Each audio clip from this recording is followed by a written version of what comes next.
Hello everyone, welcome back. Today we have a different setup, so before I begin, quickly, I'm going to shout out True Cuckoo, another YouTuber, for showing this setup to me. Not physically in person, I just saw him do it in multiple videos, and I was like, hey, I only have a singular camera. This is great. So I have stolen it completely, and no commission for him. No. um, Shout out to him. It's an amazing setup. I love it because I can shoot myself and also this at the same time.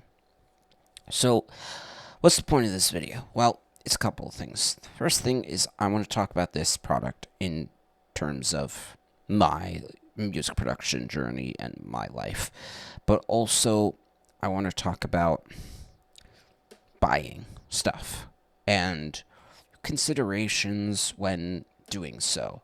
So this is like, it's going to be kind of a Frankenstein combination of things in one video.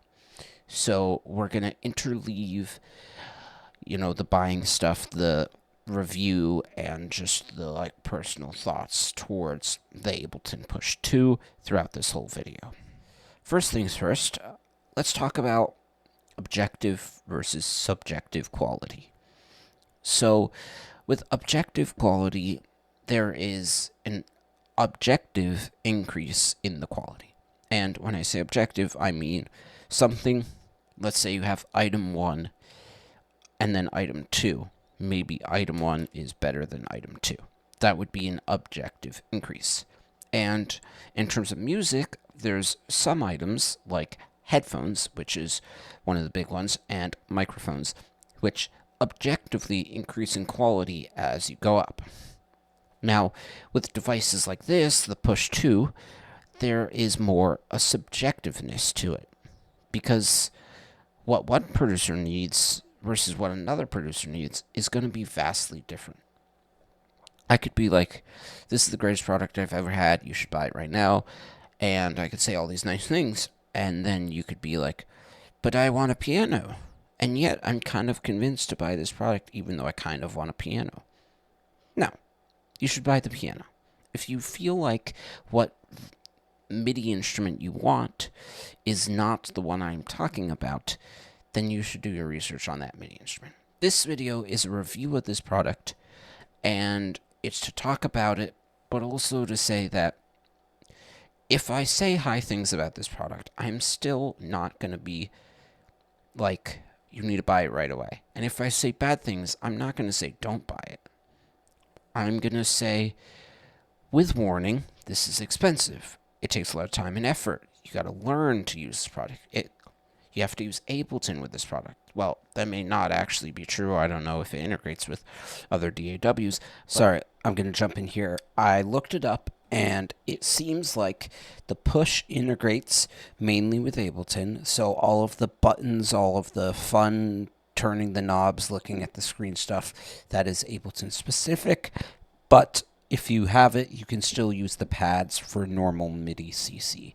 So if you did get said, if you got the Push, then you could use it in other DAWs, but it wouldn't be as good of an experience as if you were to get something more general. But the point being is that there is a learning curve, a time curve, and a cost curve that comes into using this product that some other products might not have. Some may be easier, some may be harder, some may be cheaper, some may be more expensive, some will require less time, some will require more time. Now, the consideration is just thinking about it in terms of, what do I need? What works for me? What is something that I will buy, I will spend money on, whether it be large or small amounts of money, and put in the effort to learn and use to make amazing things? Because I can tell you from experience, behind me is an OP1, and I love it. I use it, but not enough. I've owned it for a while now, and yet it hasn't served as many purposes as this guy. Now, the reason, of course, that one works well for travel, and it works well for making music, but I don't really know how it works. I haven't put in enough time to learn every single feature of it, and thus I'm bad at making music on it. Whereas with this, I'm more knowledgeable and I've used it more, and yet I still don't know all the features. Like, I couldn't really tell you what select does on this thing. Or maybe, what is this button? Well, I can't really tell you that one because I can't see it. Maybe if I saw it, because my setup's a little weird. If I saw it, I could be like, I know what that does. I know what a lot of things on here do, but some of them I don't. The point is that, like, when you're considering buying a product, you have to understand what is the thing that'll help you the most and what is the thing that'll provide you the most value.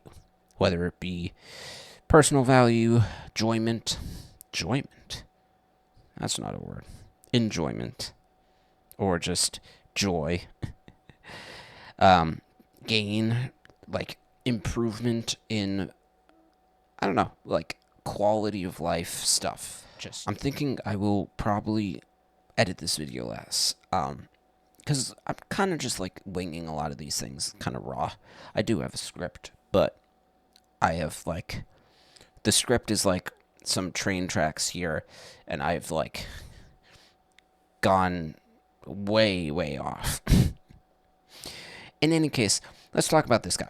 So, this is the Push 2, developed by Ableton, and the reason that's important is because it's the people who make the software that I use.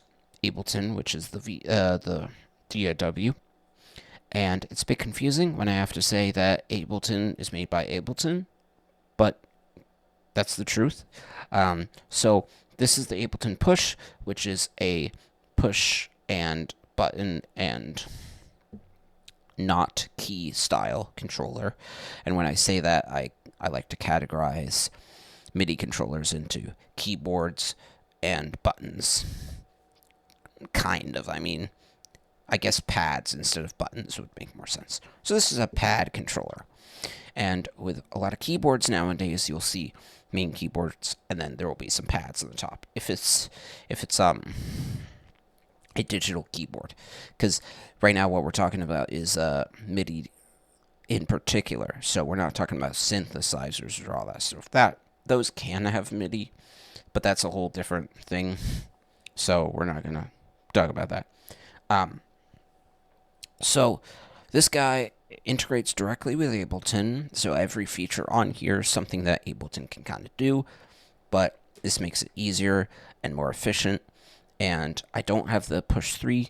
I do kind of want to get it in the future because it has the ability to go standalone, which means that it has internal battery and full internal like computer essentially, so it can run Ableton.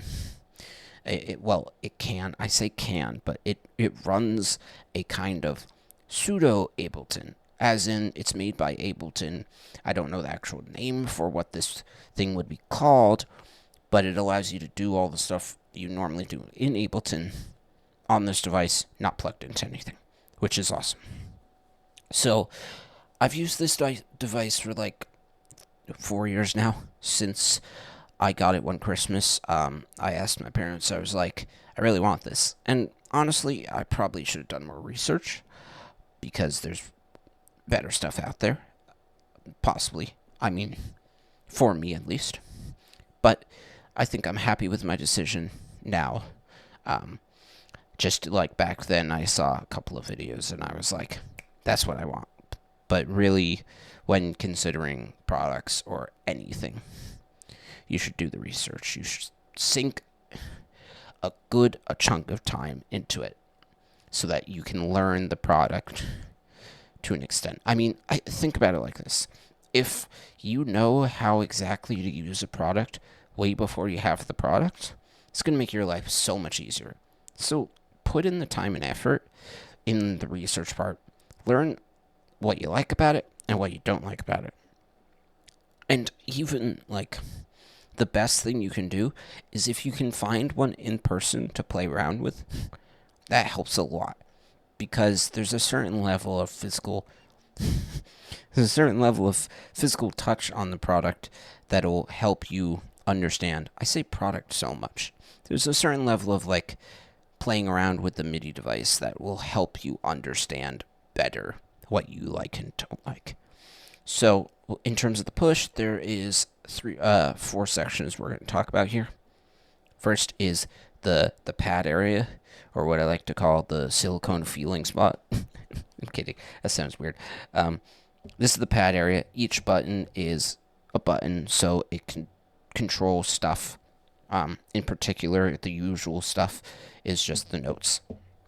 Just wanted to jump in and say sorry about the audio issues. I have no clue. I think the scene I was on maybe had some issues with audio coming through into the recording. So when I'm talking in the next few moments about sound and I say something like, I can hear this, you probably won't be able to. So sorry about that. Of course, because this is the lowest note. But you can also press octave, go down an octave, and here you go. Lower note, then maybe even lower, or lower. You can keep on going down until it doesn't let you.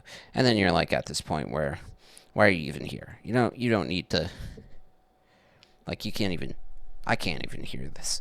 I mean, maybe you can. My hearing sucks. Now I can hear that. The point is, the octave keys change the octave, low to high, so you can go from as low as you want to this, which is like kind of stupid because you can still see it here.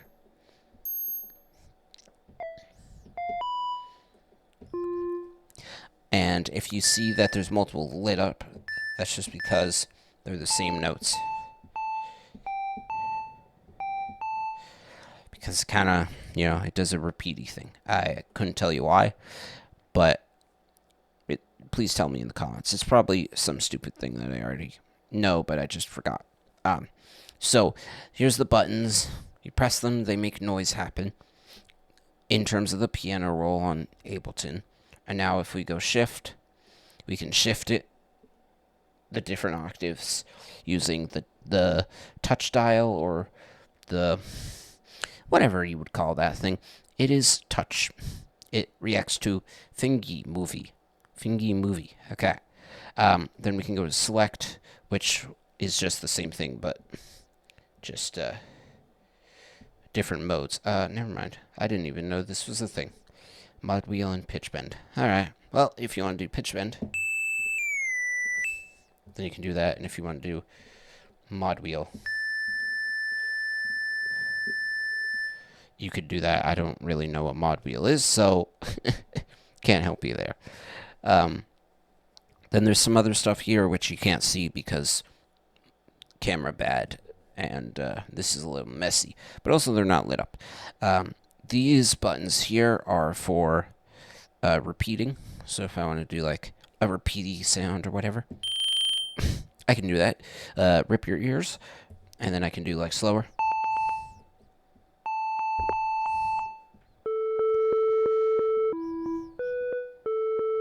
There you go.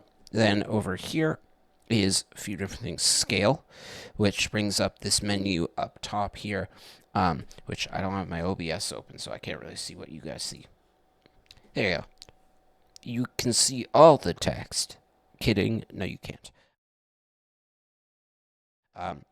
It scales. If you know your scales, if you took a music theory class or watched a 5-minute video from a random YouTuber, then you know what scales are. Long story short, this is how you change your scales.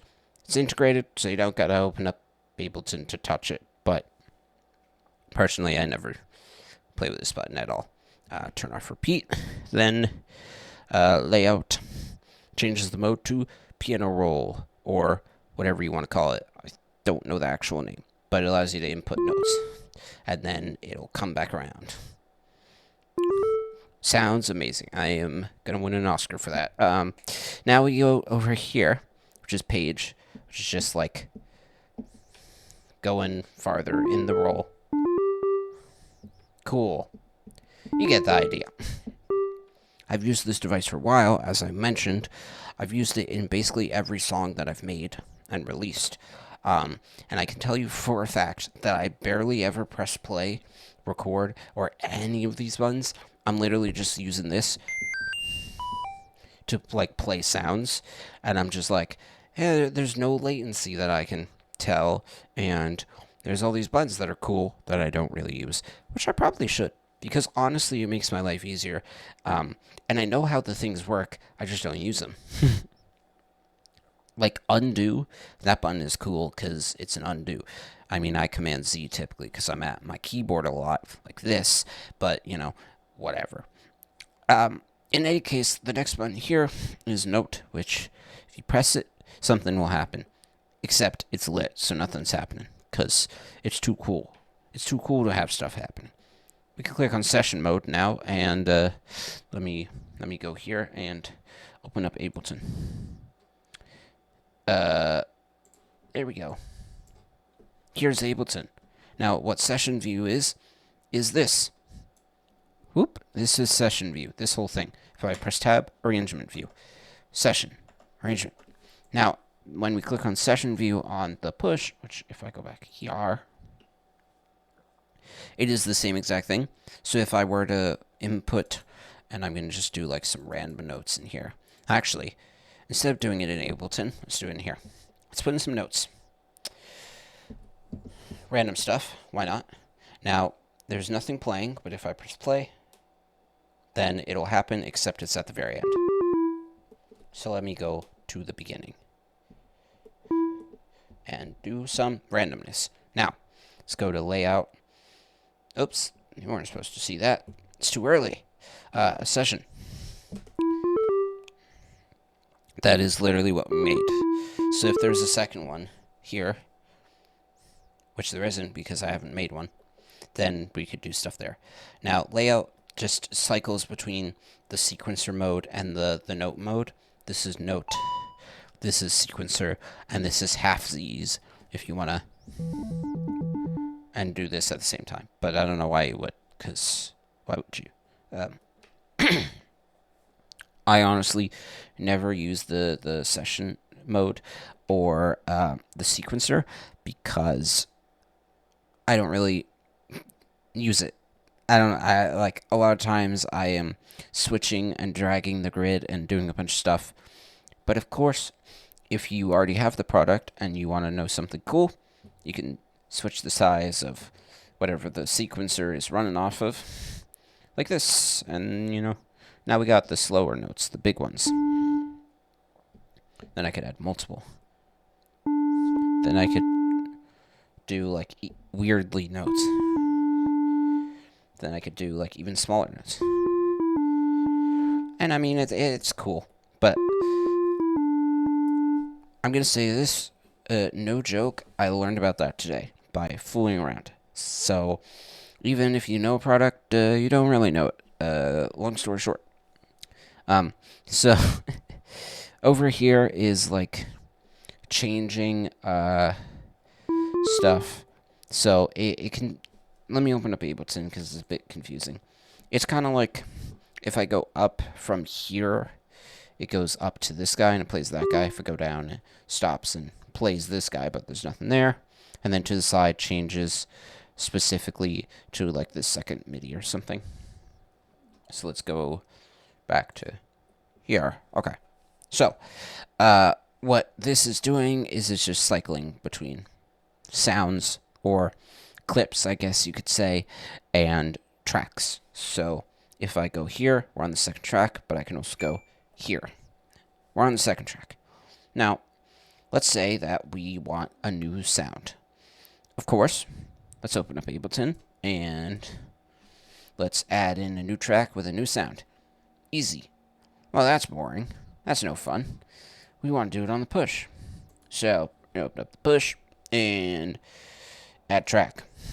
Now there's a window here with text, font C text, that you can't read because you're blind. Text. And the text is basically just saying MIDI, audio, or return track. So it's asking you what track you want to make. And what I'm going to do is go to the second part, which tells you the stuff, the fun stuff, which is on Ableton. Tells you this stuff. It's the categories. So I can select drums. Let's say I want to do drums, because that's what we're talking about next. Over here. And sorry if it's quiet when I'm not near my mic. Now we have drums. Now it's showing us the drums. But I could also go to drum hits if I want. And now we're in the drum rack with the drum hits. There's a lot of fine control. Now I could look at all the bells if I want to put a bell in there. But no, we want pre-made. We want stuff fresh out of the factory, Random kit. And it will automatically play it. Then we press this bad boy here. Load. Now you gotta give it a sec. It's thinking about its choices. Now, here we are.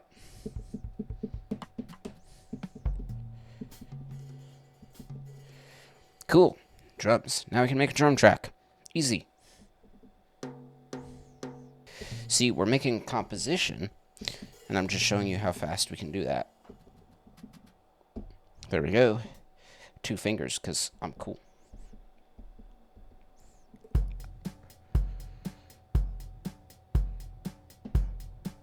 There we go.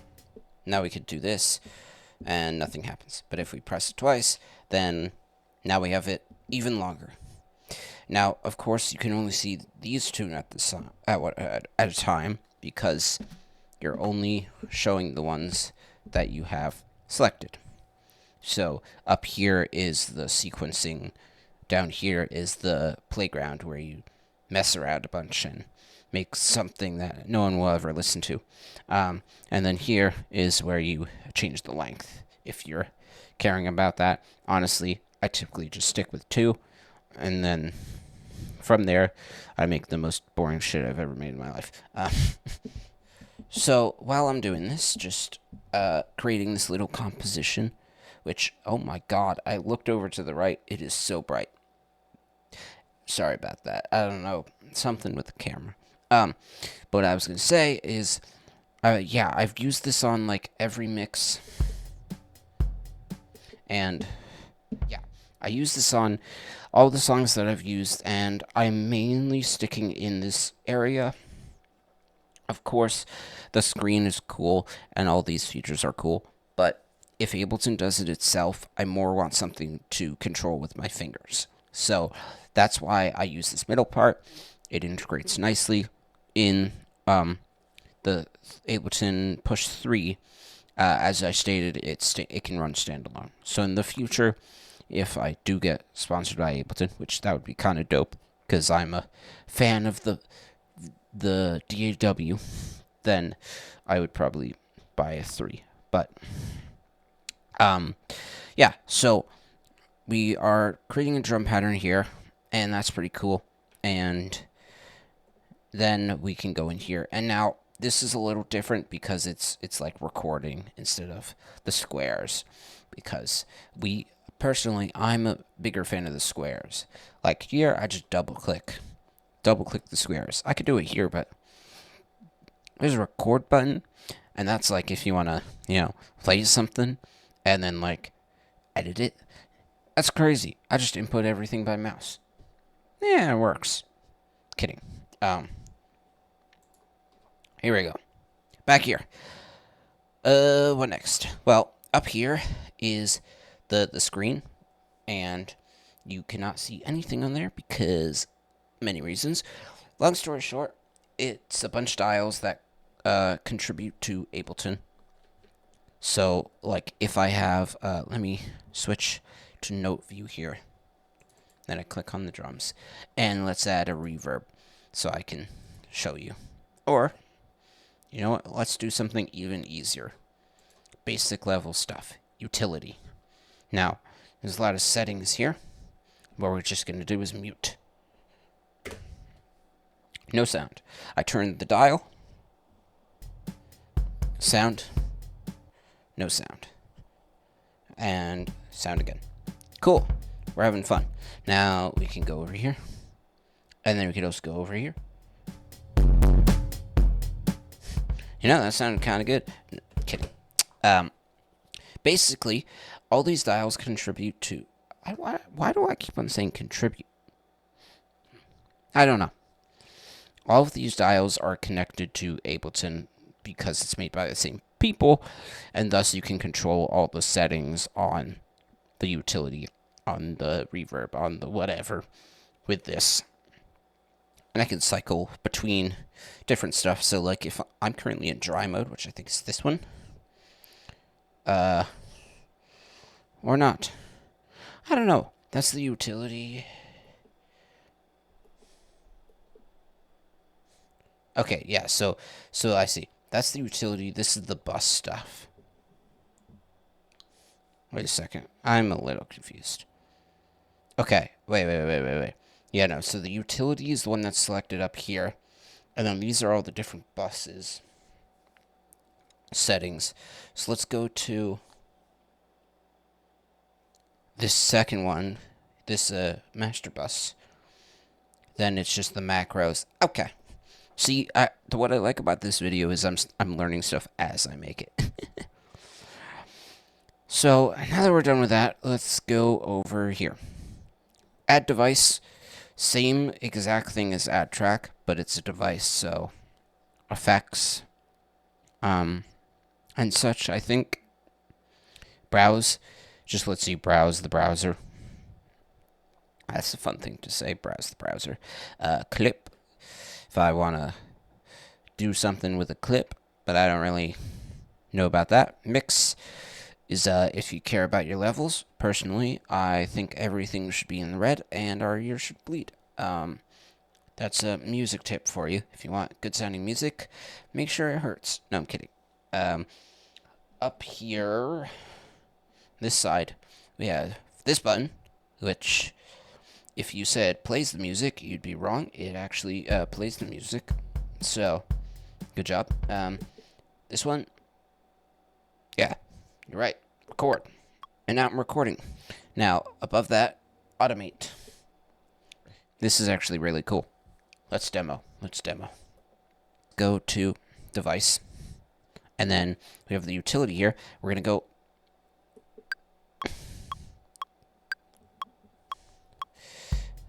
It's playing its sound. And then we're going to go automate mode, I think, is on. So we'll do this. And then we'll do this.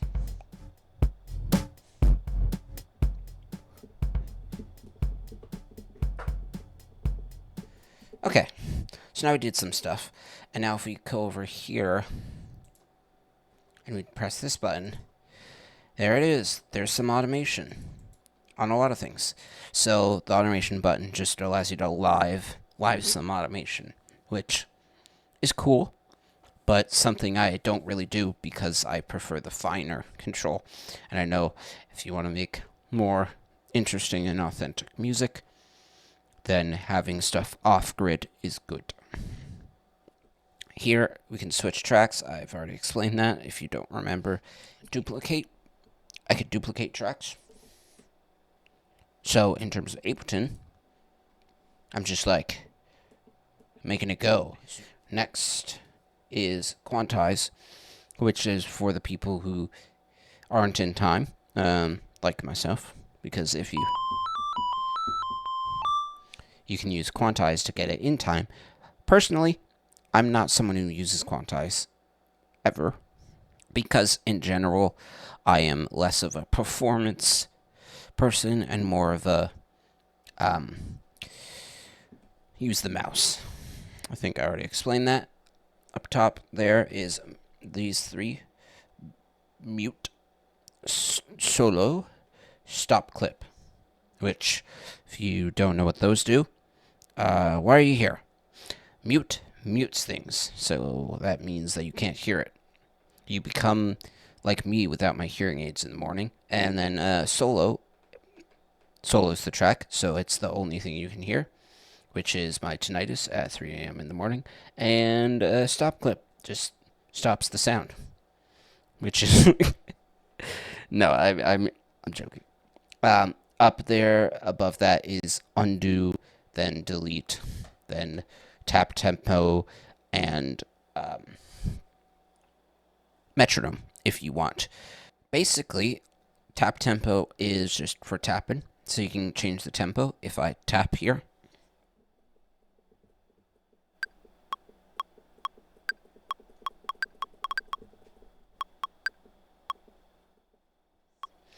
slower, faster, depends on what you want.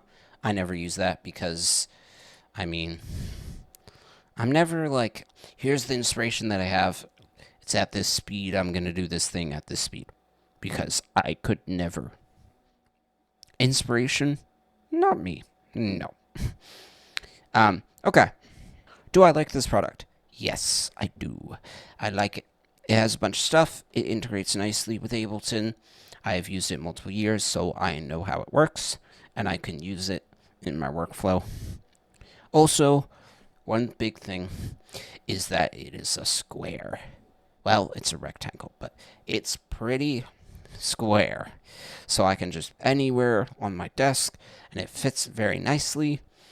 So I get the features of a full piano in the size of a non-full piano. This bad boy I like a lot. It'll cost you $1,000-something, so it's a lot, but if you do the research, and if you're like, hey, that looks kind of nice, I use Ableton, and I've been wanting a pad-based MIDI device, then, make that decision. Go for it or don't go for it. Hello everyone, you reached the end of the video. I'm so happy that you've watched this much, even if I'm not a huge fan of this video, because I think the pacing is not that well done.